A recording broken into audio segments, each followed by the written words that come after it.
रायगडमध्ये शेकापला एक मोठा धक्का बसलेला आहे। शेकापचे नेते जयंत पाटील यांचे बंधू पंडित पाटील यांनी भाजपमध्ये प्रवेश केलाय।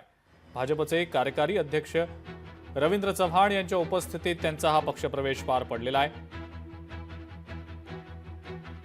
अनेकांची मला ऑफर होती, पण गंगा नदीत गेलेलं बरं म्हणून मी भाजपात आलो, असं पंडित पाटलांनी वक्तव्य केलेलं आहे। दरम्यान 1 मे पर्यंत रायगडचा पालकमंत्री ठरवावा अशी मागणी सुद्धा त्यांनी केलेली आहे। सर्व सहकाऱ्यांचं मनापासून या ठिकाणी स्वागत करतो। जिल्ह्याचा अध्यक्ष म्हणून तुमचं या ठिकाणी मनापासून स्वागत करत असताना तुम्ही आतापर्यंत समाजाकरता जे राजकीय दृष्ट्या जी काही पावलं उचलली ती पावलं भूतकाळामध्ये जशी सुरक्षित होती तशीच भविष्याच्या काळामध्ये सुरक्षित राहतील अशी पक्षाकडून या ठिकाणी मी तुम्हा मंडळींना या ठिकाणी खात्री देतो। आपण एकच होतो, एकच आहोत। भविष्याच्या काळामध्ये समाजाकरता आणि देशाकरता एक राहू अशा पद्धतीच्या या ठिकाणी अपेक्षा या ठिकाणी व्यक्त करतो।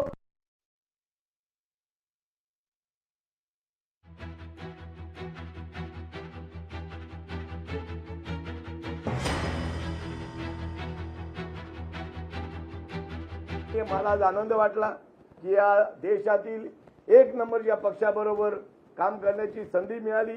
माझे सहकारी महेश बालदी आहेत, प्रशांतजी ठाकूर आहेत, आम्ही एकत्र काम केलं जिल्हा परिषदमध्ये।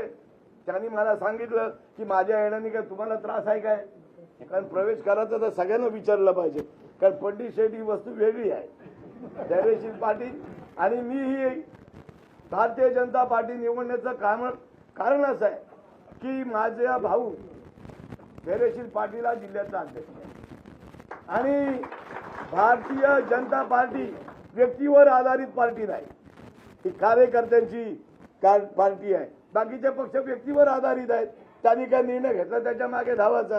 हे युतीचं सरकार आहे, पण मी कालच मुलाखतीमध्ये तो प्रश्न मांडला की रायगड जिल्हा महाराष्ट्र दिन 1 मे रोजी आहे, तर 1 मे रोजी अधिकृत पालकमंत्री त्या खुर्चीत बसला पाहिजे, त्यांनी झेंडावंदन करायला पाहिजे। डेली विजनचा पालकमंत्री असता कामा नये।